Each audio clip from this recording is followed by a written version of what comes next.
She bit the guard. Hard. Blood filled her mouth, sharp, metallic. He roared in pain and slammed her head into the stone wall hard enough to make her vision pulse white. Still, she smiled. "Get your hands off me, mutt."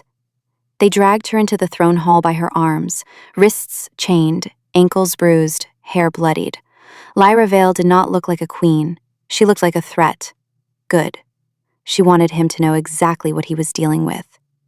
The Alpha King of Evernight sat on a raised obsidian dais, cold and watching. Moonlight touched only half his face, shadow carved the rest. Kael Darrow. He didn't rise, didn't speak, just stared. She hated him instantly, not because of the crown, not because of the scars on his knuckles or the weight of dominance pressing on her like a storm cloud. She hated him because her body reacted. The thorn brand on her back burned like molten fire, reacting to him. The cursed mate bond, her mate. She spit blood onto the black stone floor. "You brought me all this way just to gawk?" she growled. "Tie me up for the show? Or do you need the moon to hold me still before you rut like a beast?" A silence fell so sharp it cut. The guards flinched. One stepped back. Kael didn't move. When he finally spoke, his voice was gravel, low, controlled. "You smell like fire and defiance." She smiled, all teeth. "You smell like rot." A flicker of something passed over his expression, quick, buried, but then he stood. Gods, he was tall, bigger than the stories, broad, scarred, commanding, but not like a king with power granted, like a predator born in the dirt and baptized in war. He stepped down the stairs slowly. The closer he came, the more the thorn brand burned. It twisted through her spine like it wanted to meet him halfway. She shoved down the instinct to collapse. He stopped 2 feet in front of her. "You're everything the moon warned me about," he said, "and you're everything I planned to kill." Stillness, then. He raised his hand, her body tensed, ready, but he didn't strike, didn't touch her at all. Instead, he leaned in just close enough for his breath to graze her neck. "Try." She moved, faster than the guards expected. A shift of weight, a twist of wrists. The chains weren't loose, but she didn't care. She launched herself at him, snarling, driving her head toward his throat like a wolf with nothing left to lose. He caught her midair, one hand around her throat, slamming her back against the pillar behind. She couldn't breathe, didn't care. She smiled again. "What's wrong?" she rasped, afraid to finish it. Kael stared at her. His hand didn't tighten. It didn't loosen either. "I should," he said. "Then do it." Another beat. His jaw ticked. His nostrils flared. Then he let go. She collapsed to the floor, coughing. And he walked away. They dragged her to the West Tower that night. Not a dungeon, not a bedroom. Somewhere in between, a room with chains welded into the wall and a barred window staring at the moon. "You'll rot in here," the guard hissed, locking her in. She leaned against the cold wall, throat sore, heart still hammering. She hated him, not for touching her, for stopping. Midnight came. The thorn brand pulsed like a second heart. Every beat whispered his name into her bones. She covered it with her hands. "Shut up," she whispered. "I'll never accept it." It only pulsed harder. She closed her eyes, trembling from pain and rage, then froze. A sound. A scent. He was outside the door, not coming in, just standing there. She pressed her ear to the wood. Silence. But something passed between them. Not mercy, not longing. Recognition. And that was worse. The next morning, Lyra was gone. The chains in her room hung slack, singed at the lock. A torch still smoked where she'd used it to sear through the leather binding her ankle. The guards were unconscious, not dead. Pity. She ran fast and hard, barefoot through the frostbitten woods outside the palace. Her breath cut the cold air in short, desperate gasps, and her legs bled from thorns and jagged roots. The thorn brand had gone quiet, for now, like it knew what she was doing, like it waited. "I'd rather die than belong to you," she growled to the trees. The Evernight forest wasn't made for humans. It shifted, bent, warped under old curses and old blood. Lyra pushed deeper anyway, driven by hate and instinct. She would disappear, fade into the wilds, let the moon rot before she bowed to that monster. But the forest was listening, and something else was too. She heard it before she saw it. A heavy, wet growl. Not Wolf, not Kyle. Something rogue. Starving. The thing that stepped from the trees wasn't a man anymore. A feral werewolf, stripped of reason, all sinew and hunger. Black eyes, half flesh, half beast. It moved like a corpse learning to walk again. Lyra froze. She looked left, no weapon. Right, no time. The beast lunged. She barely rolled aside. Its claws shredded bark where her chest had been. She scrambled to her feet and ran. It followed. Fast, too fast. It clipped a leg. She fell, rolled, kicked it in the jaw and scrambled up again. Blood streamed from her thigh. She saw a tree hollow ahead, small, deep. She dove, too late. The beast slammed into her back, and she screamed as claws tore into her shoulder. She twisted, striking blind, fists connecting with thick bone and fur. Its breath was in her face, hot and foul, and its fangs gnashed toward her throat, then stopped. A blur. Something slammed into the beast from the side, cracking ribs and snapping the air apart. A growl ripped the forest in half. Not feral. Alpha. Kyle tore the rogue apart. It wasn't a fight. It was a massacre. He moved with precision and rage, shifting only partially, his claws lengthening, his body surging, but his eyes stayed human, focused, unforgiving. When it was done, the beast lay dead in the mud, and Kyle turned to her. Lyra was already on her feet, bloodied, limping, fists clenched. Rage seethed under her skin. He took one step toward her. She flung a rock at his face. It missed, barely. "Don't," she spat. "Don't come near me. You would have died. I didn't ask you to save me." Kyle's voice stayed level. "No." "Did I ask you to follow me?" "No." "Then go back to your cursed throne and leave me in peace." His jaw twitched. "You ran into a death trap," he said, voice cold. "You think dying proves a point? It doesn't. It just proves you're stupid." "Stupid enough to think I could escape you," she hissed.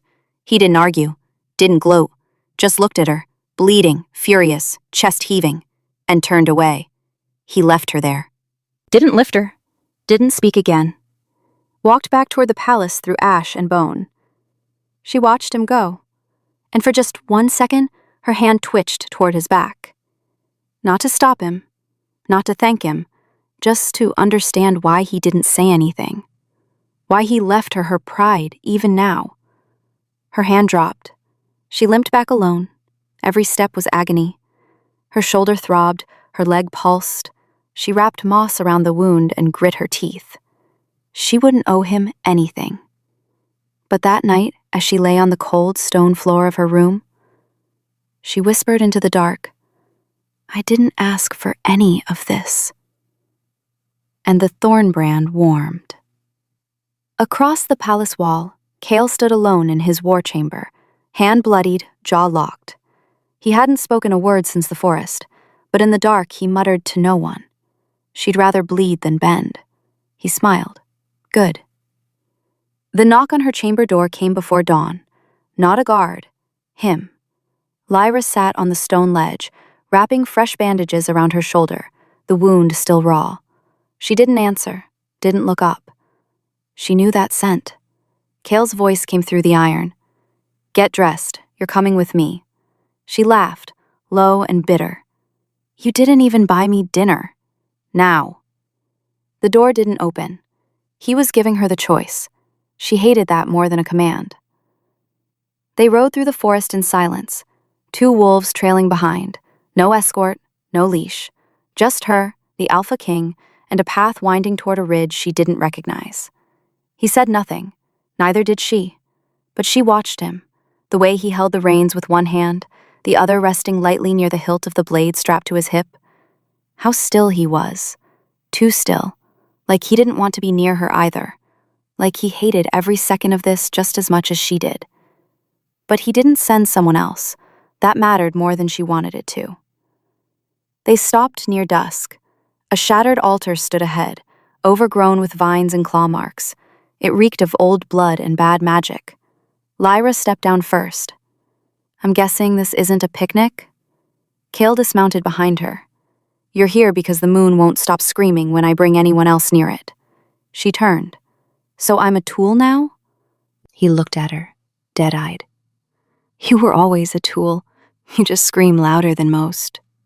She bared her teeth. He didn't flinch. The thorn brand burned like a slap. She staggered slightly, clutching her ribs. He didn't move to help her, but his hands curled into fists.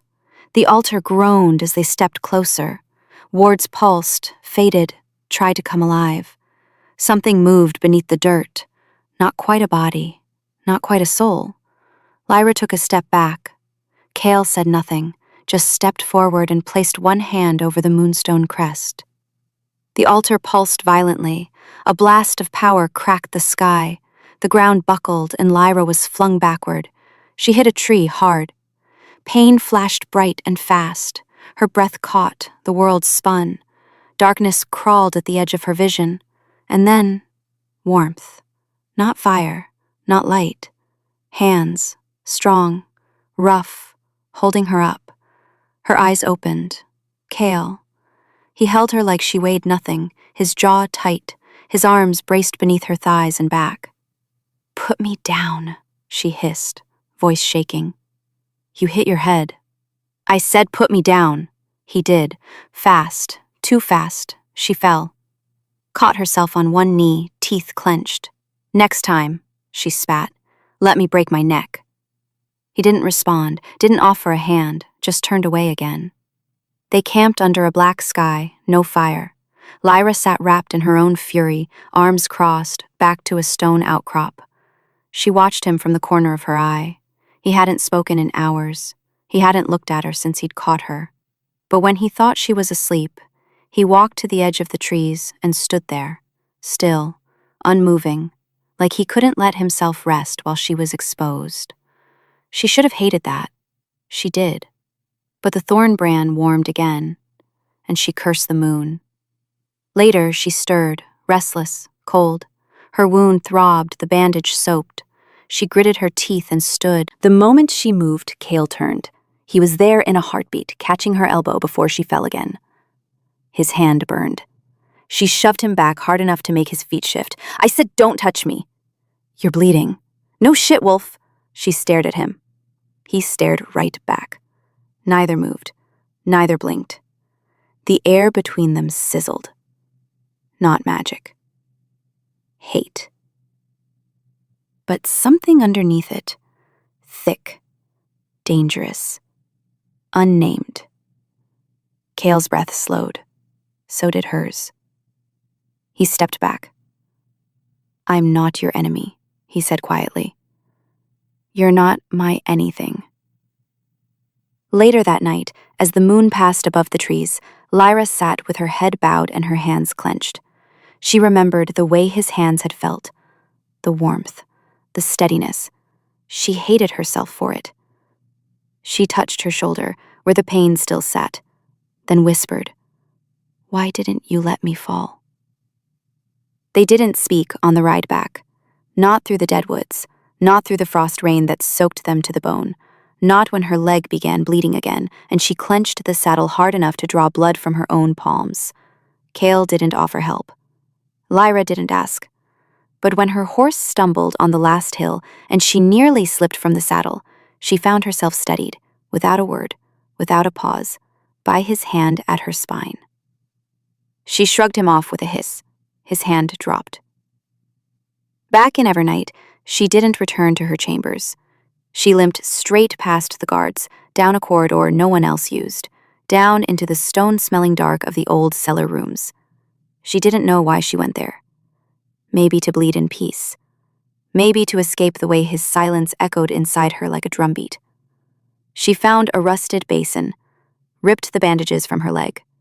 The wound was angry now, infected, deep. She cursed and bent to clean it, her teeth clenched. Behind her, a voice. You'll lose the leg if you keep picking at it. She froze, not from fear, from how fast her heart started to hammer. I didn't call for a nurse, she said. No, Cale replied. You called for no one, as usual. She didn't turn. Go away.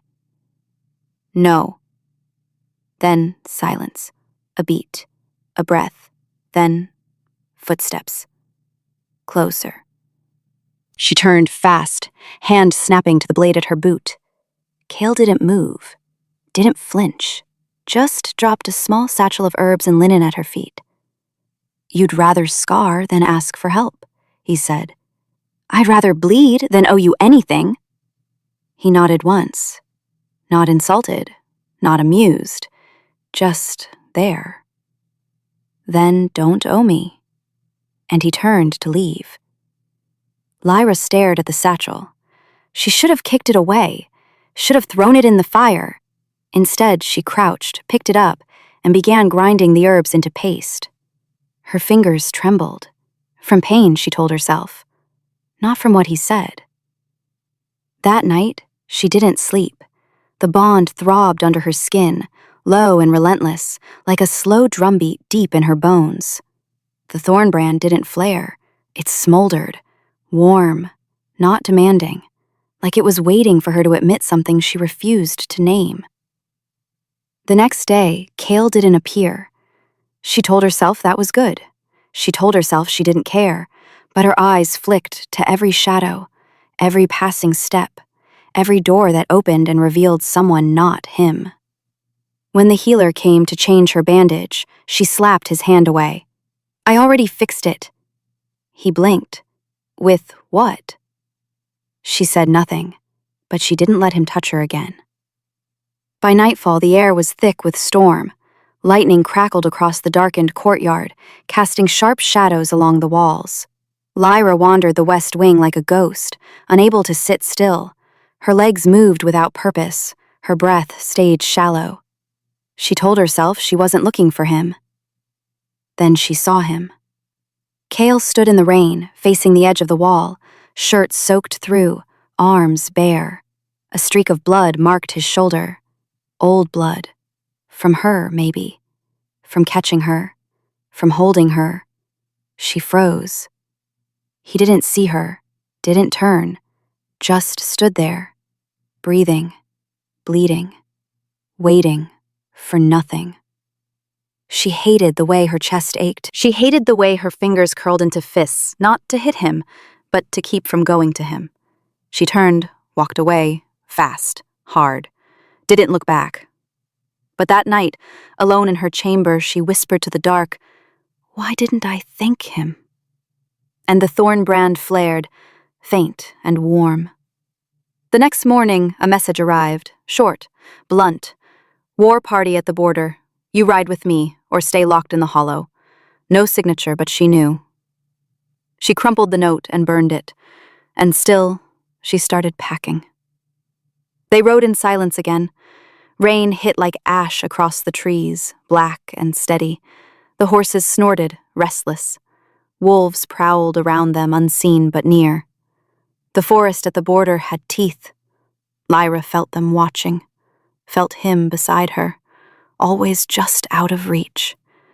Kyle didn't speak, not even to command. But the thorn brand was alive tonight, thrumming against her spine like it sensed what was coming, like it wanted to scream. She wouldn't let it. The border camp burned before they even arrived.